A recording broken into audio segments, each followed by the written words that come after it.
free. Trust me. I've got you. No?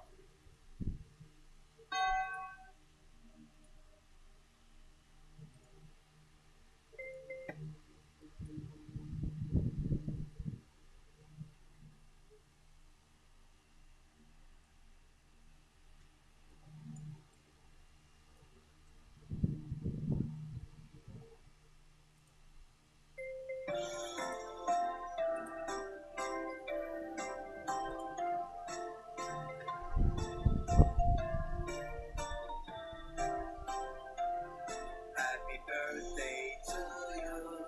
Happy birthday to you. Happy birthday, happy birthday, happy birthday to you.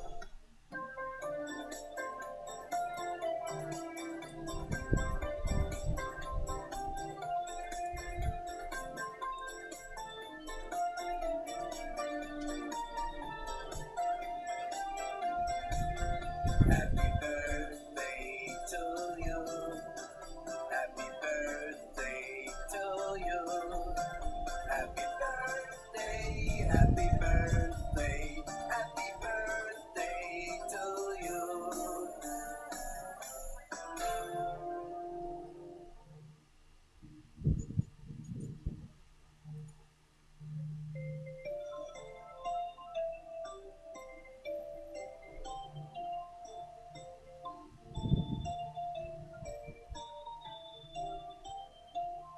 Happy birthday, Innova. Happy birthday to you. Happy birthday, happy birthday, happy birthday, Innova.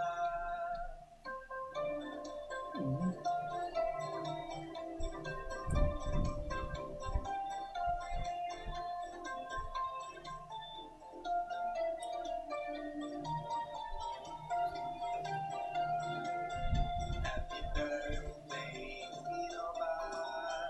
Happy birthday to you. Happy birthday, happy birthday, happy birthday, Innova.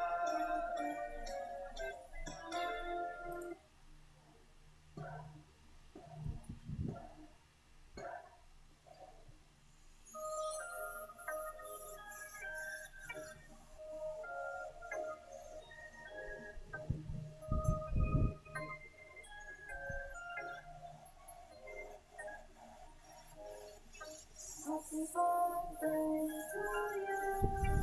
Happy birthday to you. Happy birthday, happy birthday, happy birthday to you. Happy birthday to you. Happy birthday to you. Happy birthday, happy birthday, happy birthday to you.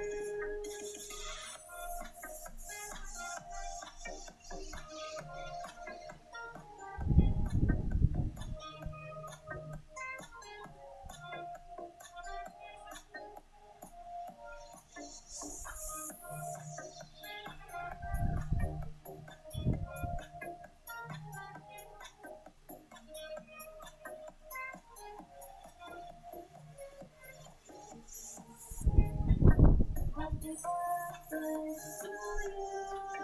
Happy birthday to you. Happy birthday.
they tried to reinvent the phone.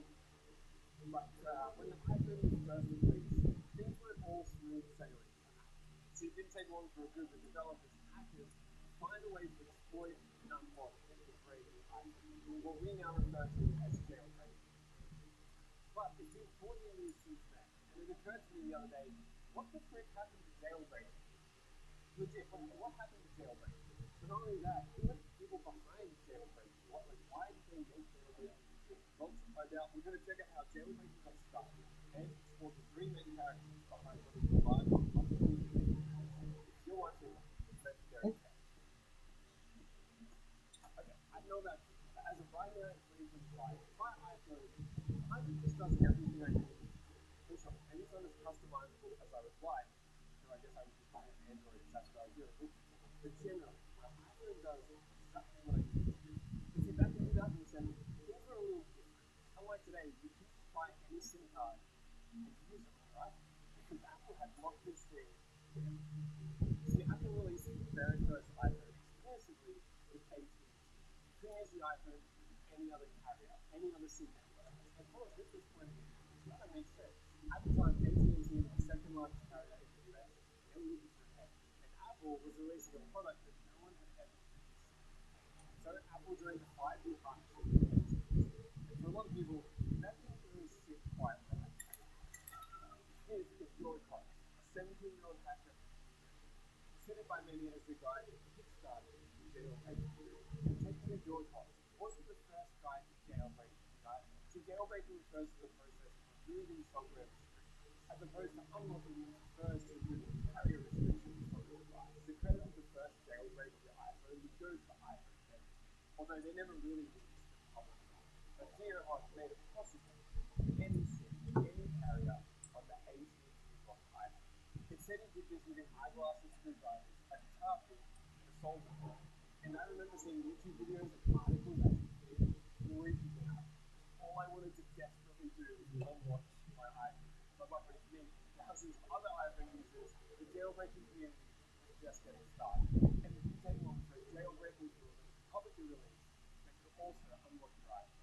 But it also didn't take long for Apple to release a software update that was the first. And every time Apple released an update, the jailbreaking community released a new exploit. Shipping the iPhone free and open source. I don't think I ever realized it as a young lad trying to jailbreak my iPhone. But things were starting to get pretty tense between Apple and the jailbreaking community.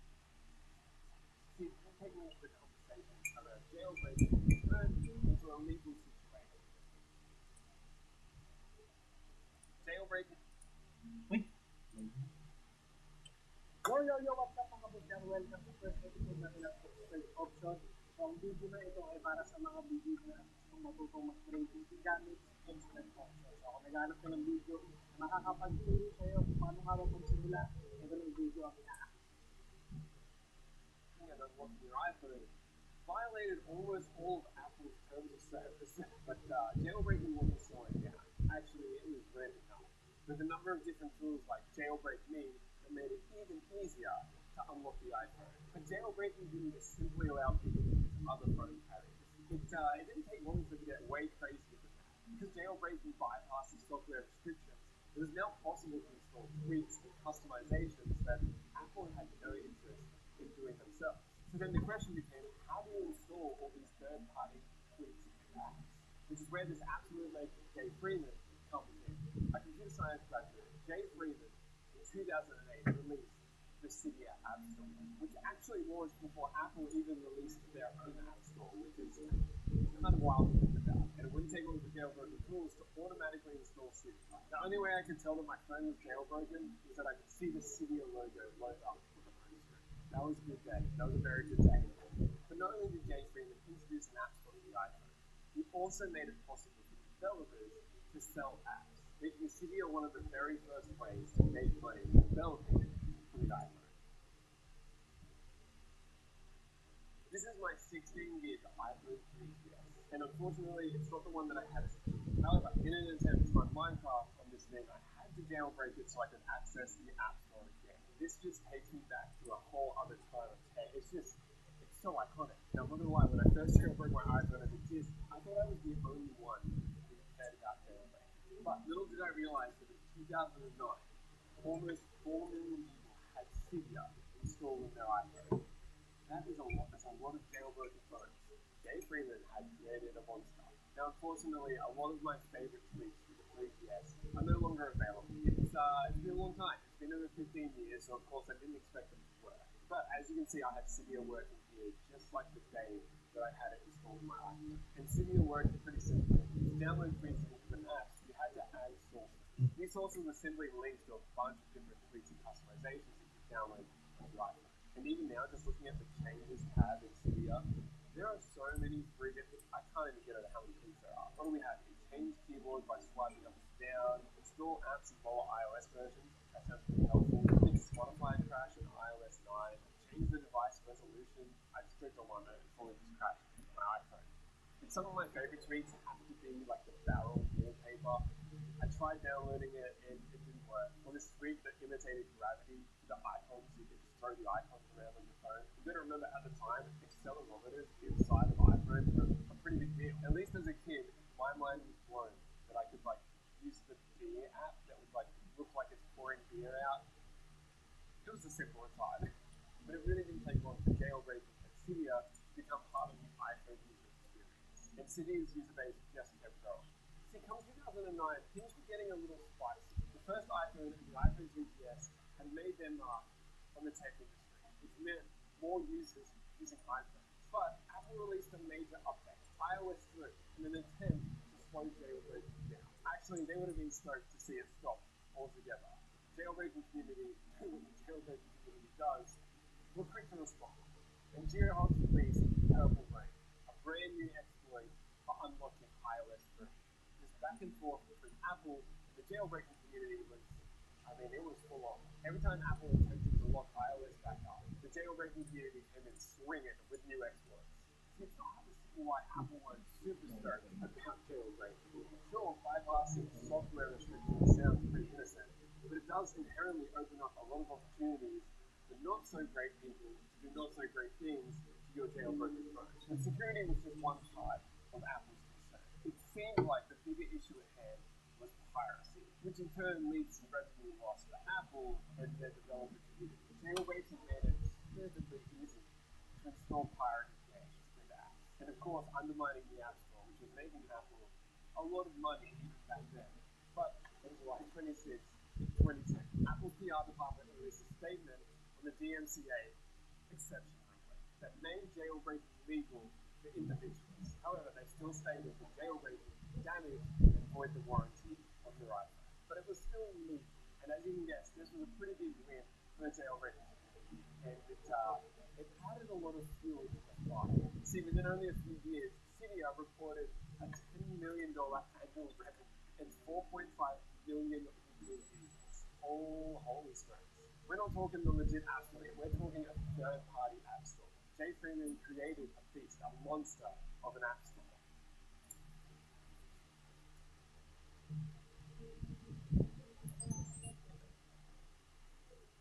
It might be a stretch to call it a movement, but man, a lot of people rely on jailbreaking as their way to customize and use their phones to respond. And year after year, teams of developers still release jailbreaks for iOS. It still exists, kind of. See, back in early 2013, Jay Freeman announced that Cydia had lost a lot of its user data and became corrupted. And our boy George Hoggs pivoted his attention to jailbreaking to self-driving cars, which is pretty sick. Here we had two young engineers, two young developers, two young hackers, whatever you want to call them, who became known by their community for their work with jailbreaking. But after so many years, they started growing up. They started using their skill sets and their time in other places.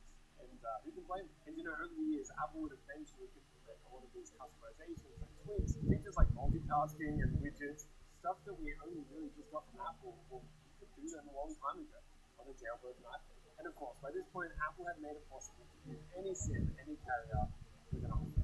And with jailbreaking slowing down, it wasn't a surprise when Cydia stopped taking purchases in 2018. And in 2020, it had its last official stable release, which amongst everything else, made it feel like the official end of the era.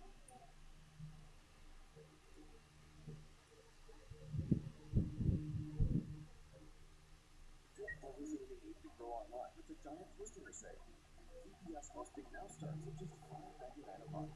Experience rock-solid performance, NVMe storage, dedicated resources, and a global network of data centers. Grow risk-free with our 30-day money-back guarantee. Whatever you want to clear, your ideas too long. But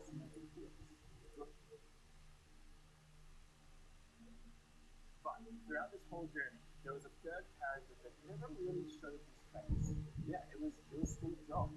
Now don't get me wrong, Steve was always vocal about creating hardware and software that was locked to the Apple ecosystem. He was always like that, even back to the days of the Macintosh in the 80s. But at the time, especially at the release of the iPhone, there was a system that frustrated a lot of people.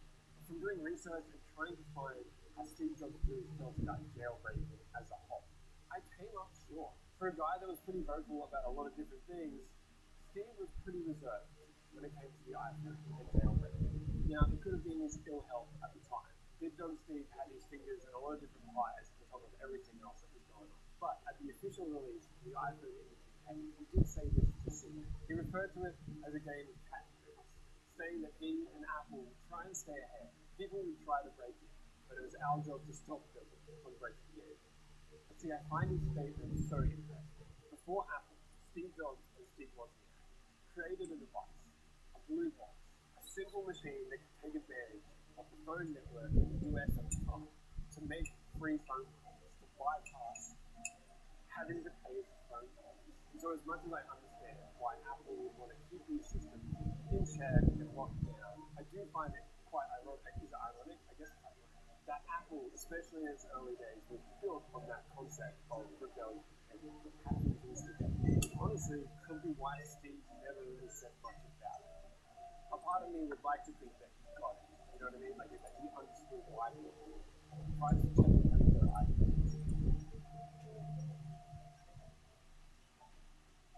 You know, it wasn't until recently that I think I realized the impact of jailbreaking had, not just on the community as a whole and smartphones as an industry, but on me. It was my first year of high school, and I just got my hands on an iPhone 3GS, just like this one. It was a little beat up, but it still meant that I just couldn't do anything with it. I just had this dead brick iPhone sitting on my desk every day. And I wasn't much of a technical kid. I knew how to like basic HTML. But the idea of patching the code was just so out of my scope. And so as a young lad, when I saw these developers, these groups of people on YouTube and in forums trying to find ways to bypass Apple's restrictions, I couldn't help but get excited. And I was willing to learn whatever it would take to do that. I don't necessarily remember when I got my iPhone 3GS working, but I can remember the feeling. That feeling of being absolutely stoked out of my mind that I had a working iPhone 3GS. The latest, the greatest. And I'm sure many of you, especially if you watch all the way to the end of this video, have a relationship like that with something like jailbreaking. That persistency of trying to hack something, or trying to get into something, or trying to make something. It can be so dang painful. But man, that reward, that feeling of literally the unlock, it's just hard to beat it. And so jailbreaking iPhones is maybe a little redundant these days, but still plenty of tech and challenges to unlock.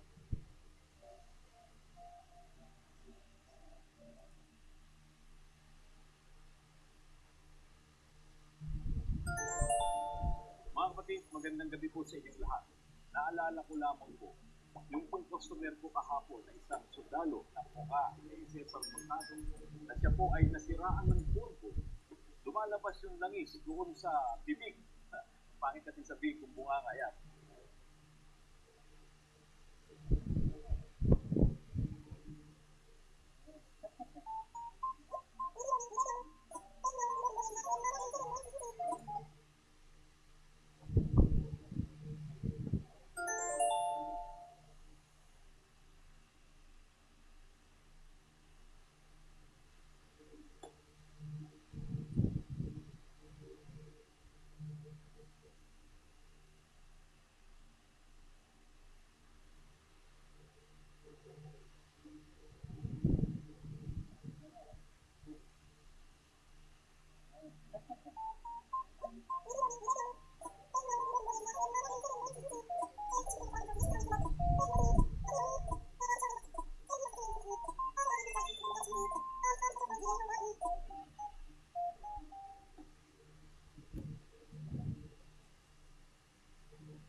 This is not. Let's not be cold. Okay, now I'm gonna bet that you guys have never seen an iPhone like this. This is an iPhone 6 without a camera. There's no rear facing camera on here. The front camera has been disabled as well. And I know you guys probably have like a million questions, like how was I able to get my hands on this? Why does this thing even exist in the first place? We'll talk about it all in today's video. Now, I've been seeing a lot of these Reddit posts where someone posts a photo of one of their friends' iPhones. This one looks like an iPhone SE without a camera, and I can't lie, this thing looks pretty cool. Now, the question I'm sure all of you guys have is, how do you actually get your hands on something like this? Can I just walk into an Apple store and order off their secret menu? The simple answer is, no, you can't do that. Apple doesn't really have a secret menu, at least at the consumer level, but I'm sure if you're high enough, let's say like a government organization, it's probably possible. We'll talk about that more towards the end of this video. And that leaves you with no other option but to do it yourself, literally. NonCam is a website that offers these replacement kits where you can remove the camera from your iPhone yourself. They are not sponsoring or paying any portion of this video, but I came across their website through a random Google search. You can actually buy these kits or buy the iPhone itself for a price of around $1,500, which is absolutely insane. And honestly, the service is going to be for very specific individuals, like those who work in the oil and gas industry, military, or if you attend a school that doesn't allow cameras on iPhones, it's definitely going to be very specific. Now, I didn't buy one of these iPhones. Instead, I got an iPhone 6 kit for $150. Definitely a little steep. The package arrived in about like 1 to 2 weeks. It came from Singapore, and honestly, the presentation was pretty nice. It included pretty much all the tools I needed to take apart the phone, but some of the screws in the iPhone when I started this process were just really hard to unscrew. So thankfully I had like a backup bag of tools to use.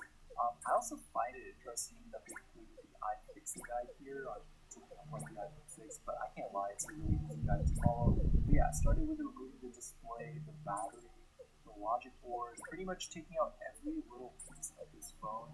There were so many tiny screws. I didn't use it at the end, but it's all good. Then I sort of messed up. I accidentally plugged a little too hard on the charging port. Ribbon cable thingy was really stuck in there, so I ended up ordering a replacement off of eBay of like $2 or $3. Not too bad.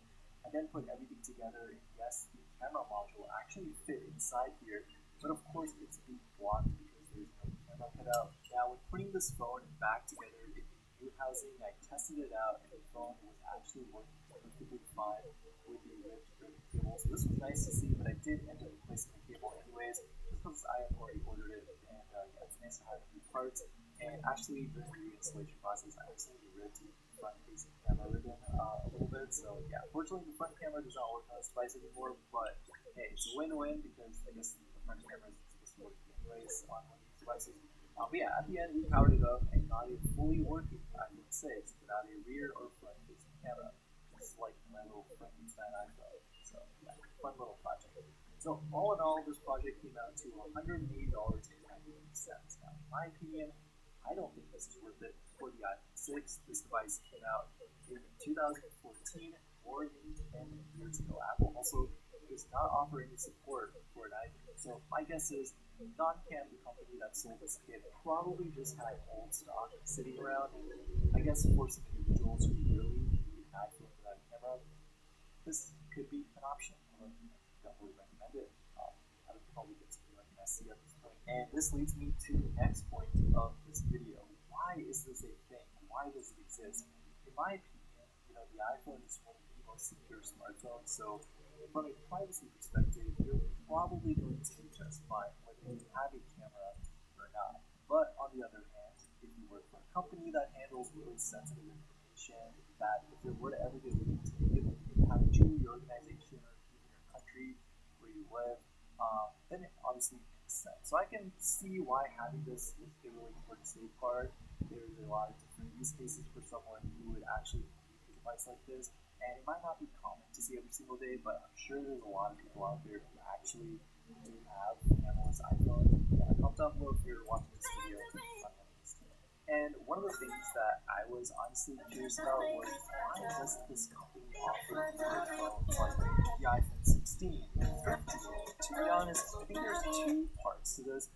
Number one, of course, having worked at a company before where I was actually issued a company smartphone, organizations really do not care about having these devices. It's all going to come down to software at the end of the day, and what's going to be the most affordable. The other thing is having to create a custom housing for every new iPhone release would probably get really expensive, at least at the factory level, and that expensive price would then be passed back down to the consumer, and it would probably cost us a lot. Now, I actually noticed here on their website as well that their iPhone 8 and their iPhone SE housings look pretty much identical. If you put a picture of the iPhone 8 next to an iPhone SE, the SE's Apple logo is actually slightly raised on the back, but on their website, the logo is in the middle. So this tells me that they're actually using the same housing for the iPhone 8, iPhone SE 2nd gen, and iPhone SE 3rd generation, probably to save costs and stuff. And there's also no mention of whether these parts are genuine. I'm gonna guess that they're probably not. I put my real iPhone 6 next to this one, and the text looks similar, but honestly, it does look a little faded on the one without the camera. And lastly, the question you guys are probably thinking, does Apple actually offer this service on some sort of secret thing? Now, I'm going to preface this by saying there is no evidence out there that Apple offers this. Please take what I say with a grain of salt. Now, going through Reddit, this person actually commented, very close to, I guess, like a military presence, and they actually saw a lot of these items come in, so that's interesting to see. So it's a possibility that this could be a thing, and honestly, I wouldn't be surprised if Apple actually did offer this on some sort of off menu. I'm sure if you're high enough up there, there's a possibility that you'll be issued a camera's iPhone. Now, whether it's by Apple or by a third party is something we don't know. But this Reddit post here actually shows an iPhone SE without a camera. If you guys notice anything, give you guys a second to look at this photo. This iPhone SE right over here, the Apple logo is completely set, which is something.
And also make it a lot louder. And in this video, you'll see the full process of how to do this, what not to do, and if it even worked. So let's start by disassembling the speaker. Oh, that board is very ferocious. Let's just pry this cable out. I guess we just snip the housing. There we go. Hang on, is that going to come out? Yes. Oh, the connector head's a bit big. Does this not pull off? Now we can pull this out. I might have to be careful whilst touching so I can get electrocuted. Now we just need to get the speaker off. There we go. Now the speaker has been separated from the housing. How are we going to fit this? I mean, unless we have it facing out. So this is the original speaker this MacBook would have came with, and well, look at the size difference. And now let's take the speakers out of this other half, and well, repeat the process.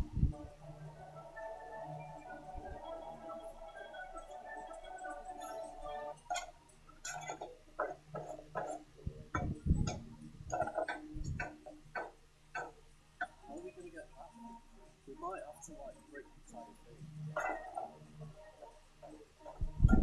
That's made a hole through it, and it's like holding my table. So this one's going to go there, and this one's going to go here. This one's made in 2002. Let's put the speakers. Should we just cut a chunk off the top and just mount it in there? Just put them in there and just relocate the battery and SSD. You know what? Let's just do that. So let's first remove this. Will this speaker fit in there? Yeah, you know what? Look at that. And now let's take this battery out. I think the battery does hold down the trackpad a little bit. But them two speakers can go in there and we can like drill some holes through the bottom. So now we've done that, let's get this permanent marker and well, sort of mark where the speakers are going to sit. Is that straight? I have no idea. And from that we can sort of guess where the centre of the speaker is. So that should be roughly the middle of the speaker. So that's going there, that's going to go here. We might have to take this little plastic piece out. Right, we're just going to trim it here. There we go. And now this should sit closer. Yeah, look at that. Right, so this is going to go about here. And just as a precaution, what we're going to do is we're going to put electrical tape on anything that's metal, just so it doesn't short it out. But our board shouldn't be able to short on any metal bits, sort of force it here. So that'll be good there. Let's get some hot glue, just glue all down here. This will also hold it on as well. Hopefully that can hold on to it. No, we might as well stick that green light to the bottom. And yeah, so this board is hot glued onto the thing. You do need to wait for it to dry before we start doing anything. Okay, so now let's test if this board works. So I've got a power cable here to plug this in. I've also found an iPad with a headphone jack, so let's put you in there. And let's play this video. Listen to that. Speakers work. You know what, to be fair, these speakers aren't actually that bad. Now, we can have a look at mounting it. So it will be sort of like that. There. Alright, so I've just got this hole saw. It is 75 millimeters, and well, this is 76, but it's all I can get hold of. Now what we're going to do is we're going to drill a hole, like straight through there, and hopefully this will do it. We might get a few metal shards from the board, but we should be alright. We must first drill a dive hole with this. It says that's the middle, but I don't really trust it, so we're going to go up here.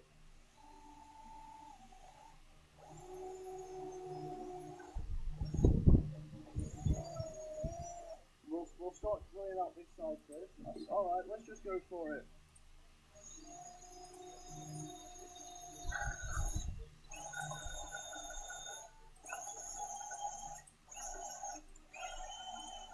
Come on!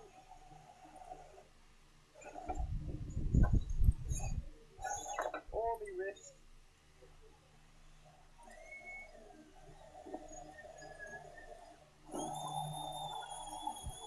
Come on.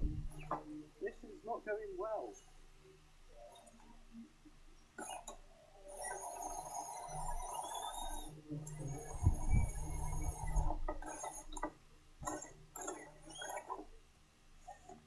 Yeah, okay, is this going to fit in there? Oh my god. Look at that. Now let's do the other side. Hopefully it goes better than whatever just happened there. Bits and Halo asking una separada de anytime, anywhere. Bits and Halo.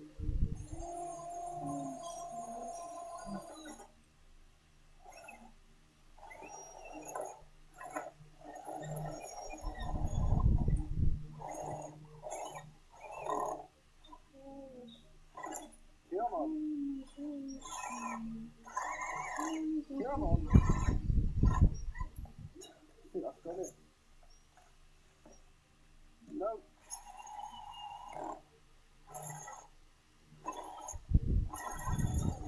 It's almost done it. Yeah, nice.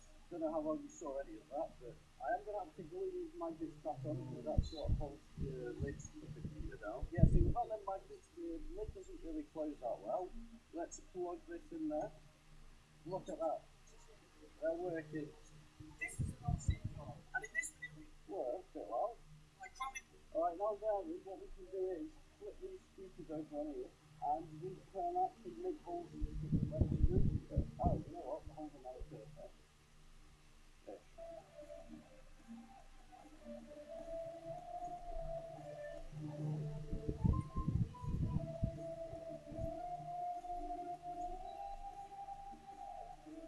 Okay, so now that these two speakers are screwed in, we need to sort of slot this back plate so we can fit it on here. So what I'll doing is follow the angle of this. So I'll sort of cut a section out here, just so it covers the motherboard and the little Wi-Fi antenna there. And then with the left of the metal, we can like make 3D printing extensions, stick it on, and then put that on top. So let's get to marking that, and wow, we'll be right there.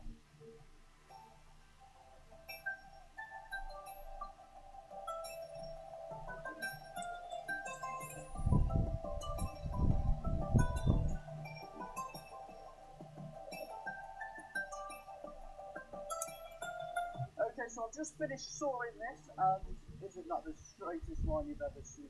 Let's see if it fits. Come on. Ah, there's hot glue in the way. Hang on, let's snip that bit of hot glue off. Right, let's see what that does. It's done a lot better. Look at that. That works. That's on. Look at that. And this is going to protect this bit. Right, so that's going to go on there, and then this battery is going to be on there. Ah, it's going to have to slide there. Alright, we're going to have to cut a bit off of this to get to the battery. And you know what? That'll do. We can sort of get to the battery correctly. Just get that off. Let's sort of hammer it down so it's a bit more flat.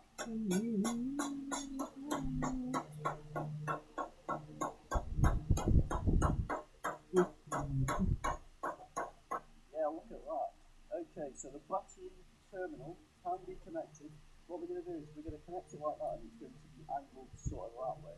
Yeah, and then we can just glue that onto there, probably.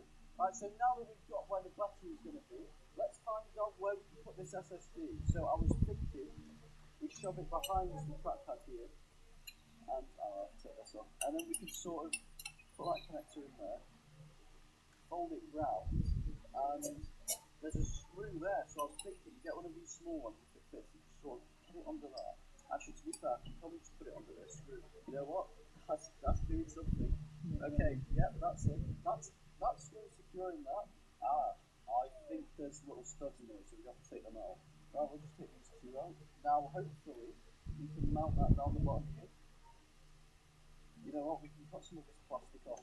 Actually, to be fair, I'll just snip that up. Will it fit? Yeah, there we go. That's it, that'll do. We could glue it, or we could tape it. It's got a proper fit. If I snipped them two off, could I place that over? Yeah, you know what? Let's try doing that. I ain't got any tin snips, so we're going to have to use these. These cut it quite well, actually. Yeah, you know what? Just bend it off. Yeah, look at that. And now, yeah, look at that. That should sort of hold it in place. That is a bit bent. Oh, now let's see. You know what? We'll just force the screws in, and if it doesn't go in, well, we'll make it. Wait, should we screw this down and sort of make a little box section for these speakers? And yeah, you know what? That's almost perfect. I might have to 3D print like a little plastic box that will go in here, but other than that, it seems alright. Right, you know what? Alright, let's get this back cover screwed in.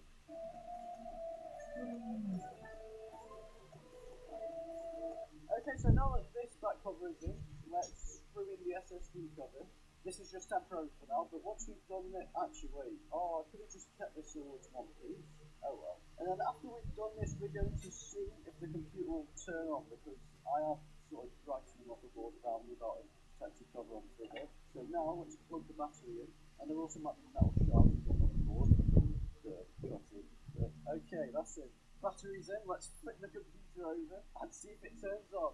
Oh my god, look at that. Is it going to boot into a drive? Is it going to recognise the SSD? Yes! Yes, it's found the SSD. Okay, so all of this is still working. This is the best thing I've ever seen. This thing still works. Right, you know what? Let's plug the audio in. Let's turn the speakers on. Okay, let's see if the speakers work. Hi, Gemini. Also, wait. Look at that. And in this video, we're going to be turning the PC by cramming the motherboards from this broken one. It works. Okay, so now let's shut this thing off. Okay, so we're going to try and make this thing USB powered, so you don't need to plug it into a wall every time you want to use the speakers. So all we need to do is shock it here. Okay, so this one's negative and this one's positive. You can tell because it has like a sort of white line onto it. Right, so we're just going to twist these wires on. I could use a connector brick for this, but you don't really need one. Hopefully use it the right way around, or, I mean, I could potentially plug something. Okay, so that's off. I'm going to plug this in. Alright, let's see if it turns on. The light ain't going on, so I don't think it's turned on. I mean, we could try swapping the positive and negative around, see if wrong way. Oh, I think it was the wrong way around. Alright, ignore me. The light is on. Ah, it's not playing anything though. Okay. Alright, so this can't be USB powered because there isn't, well, enough power for it. So we're going to have to electrical tape this thing up. Okay, so I'm going to tuck that in there. And then this can come out the side here. That'll do there. I'm going to try and feed it through there. What we're going to do is, there's a slight hole there, but we're just going to thread it through here. Yeah, there we go. Now when we pull on this cable, it's just going to loop itself, and it's not going to dislodge anything. Oh, I mean, to be fair, I could have wrapped it in there and out the other end. Oh well. Right, now we can twist and take these back on. Okay, so now let's tape these two together. So let's plug it in and see if the green light turns on. Green light goes on. Headphone jack's over there, so right there. Now we need to mount the battery onto the bottom of this. And then we also need to sort of make a stand back here, so that when we place the laptop down, because these are sticking out, it sits flat and not like sort of that way. So to do that, we're going to be using two more of these speakers. So we're going to put one there, and to wire this on, since I've got a soldering iron, I'm just going to twist them on and then hot glue it. And then that should hopefully stick it together. So whilst we wait for this hot glue gun to sort of power up, I have got some of this speaker wire that I'm going to put to size. Oh wait, should I be connecting that to this? Because it's left to the right. Oh, it doesn't matter. I'm going to leave a bit extra, just in case I mess up the wiring. You know what, that's better. Okay, so now we can snip all that plastic stuff up, and then twist these two wires separately. Now, let's twist and glue the one that's going to go on the back here. Don't know how well you can see that, but it's these two connectors here. So we're going to get the black one on there. Actually, let's quickly glue that down.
And now we can get the positive on it.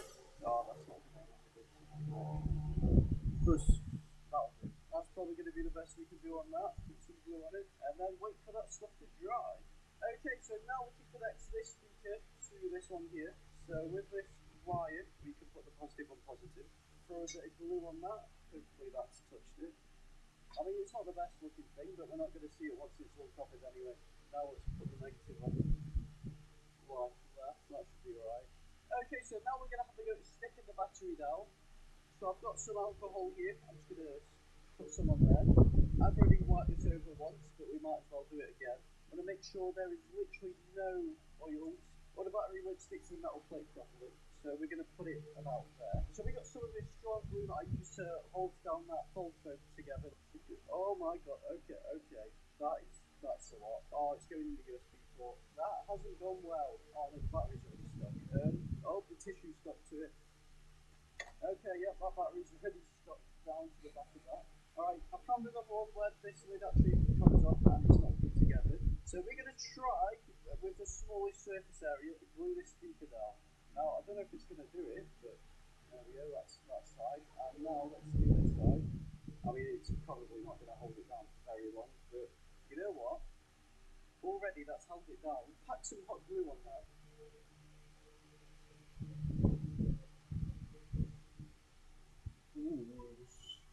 Okay, so now this is all glued down, we need to put this button on. Alright, so the glue I put on the battery sort of went into the power button somehow, and now it's jammed. I did try getting it out with a hammer, but it just pushed it in. So the only way we can turn this on now is if we put power to it. So now we need to cover up all this stuff with, well, a back cover. I got this off the laptop that had an Intel Celeron on it. Removed the motherboard and everything. We should probably first cut it down to size. So I don't think this version is going to be long enough. So this thing's 37.5 centimeters long. So we can cut that out with here, snip it with this, and then we're going to try and sort of bend it. Should we try and feel it? Ah, okay. That did something. There we go, look at that. Oh, I mean, it's missed part of the line. You know what? That'll do. I mean, it looks terrible, but it's something. Why does it feel so much skin off my eyes? We're going to now get this hot glue gun on. We're going to put glue on all these four corners of the speakers, and then we're going to sort of fill in the sides with some of this plastic stuff and a bit of glue. And yeah, hopefully it holds. Now let's glue the back cover down with the plastic in the way. I mean, this isn't the best work I've done, but as long as the speakers work, that's all that matters. Now let's glue underneath here. That'll do. Don't want to use too much glue on that. There we go, this side's down. That's why it's bent. Why have we done that? Well, we've got hot glue for a reason. That'll be right there. We'll leave it like that. Now we need to fill in the empty spaces. And to do that, we're going to be using the plastic off the computer lid. Oh, the webcam is still on there. We can probably take that off. Okay, so to cut this, we're going to be using this knife, and we're just going to be scoring it. Okay, so now we just need to fit this thing here, and I mean, that's pretty much perfect. Let's make a little cutout so this wire can sit in it. We'll just do one here. I've cut into an internet antenna. We'll just bend that way. No, we might have to chop it off. So that's going to go in there. We need to chop that off. I was going to sort of cut it at an angle so it can go underneath here, but we can just hot glue it and then we're going to paint it anyway. So not the best job, but that should be alright. You know what, to be fair, I think that bottom bit would look alright black, but you know, we're going to have to spray it silver to match the MacBook finish.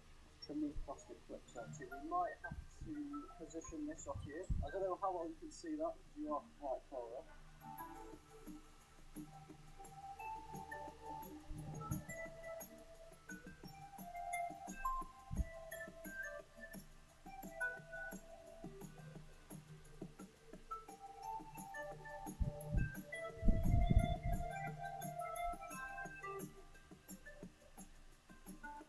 Alright, so I've finished hot gluing everything.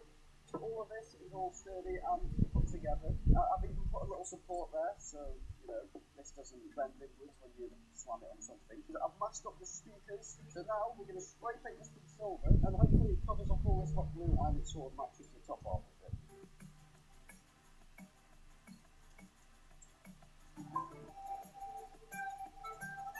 And this is the end result. And to be honest, it doesn't actually look that bad. It sort of matches the MacBook with this thing on. No? You can tell. Oh, let's say it's broke.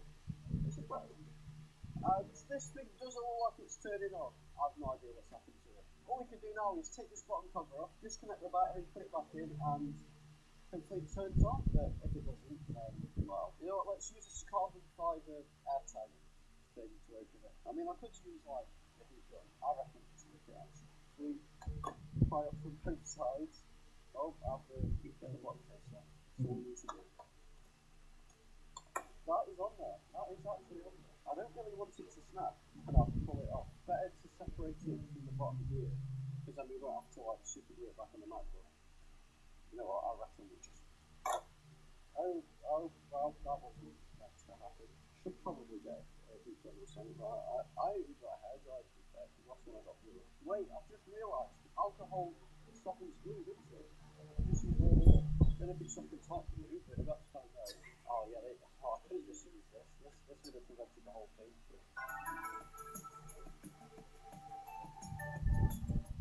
might as well take that off. There we go. Ah, how are we going to I don't think the battery should come off. The battery definitely doesn't come off without the whole thing. It's like really strong. But I could try and get in there with a screwdriver. Right, I've got a flatted screwdriver. Quietly connect it. Let's quietly hold that to it. You know what, let's plug the charger in, and if it stays green, then that means the battery's on. charges in, you're going to stay green. The computer has turned on. Okay, plug the battery back in.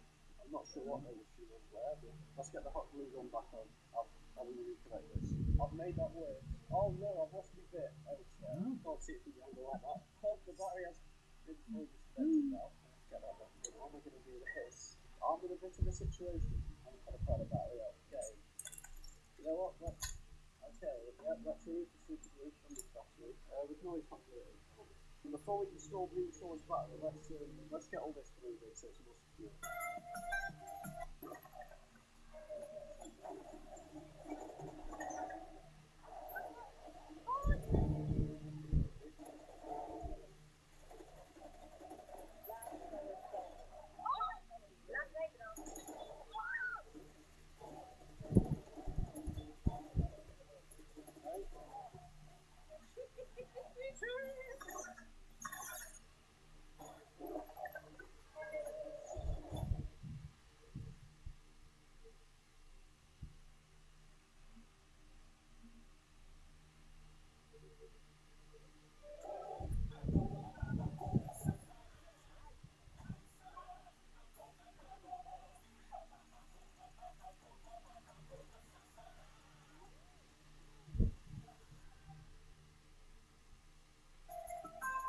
Okay, so now that all this is secured, let's reinstall this battery. You might as well install it at a slight time. There we go. It's not the best way to reinstall the battery. Now let's close the bottom lid. Yeah, we're also going to have to reglue this bottom cover on. It doesn't have to be perfect, because we're not going to be throwing it down. I'm just going to go in. Alright, so there is a slight problem. I have sort of glued this bottom cover wonky, so when I put this back on as it's meant to be, you can probably see that, but it's not on the speakers, so what we're going to have to do is we're going to glue it like that, so it looks normal from sort of the side. Let's just glue it on one piece. Look at how good of a job that is. I mean, it's a bit raised, but let's see if this thing will now turn on. This doesn't turn on now. Okay, alright, yep. Look at that. Okay, it's loaded, it's not actually great. Okay, so now that this MacBook has turned on, let's see how loud it is. Let's play this RC Car PC video. Volume's on max. Okay. So we're going to use this Apple Watch to measure how loud this computer is.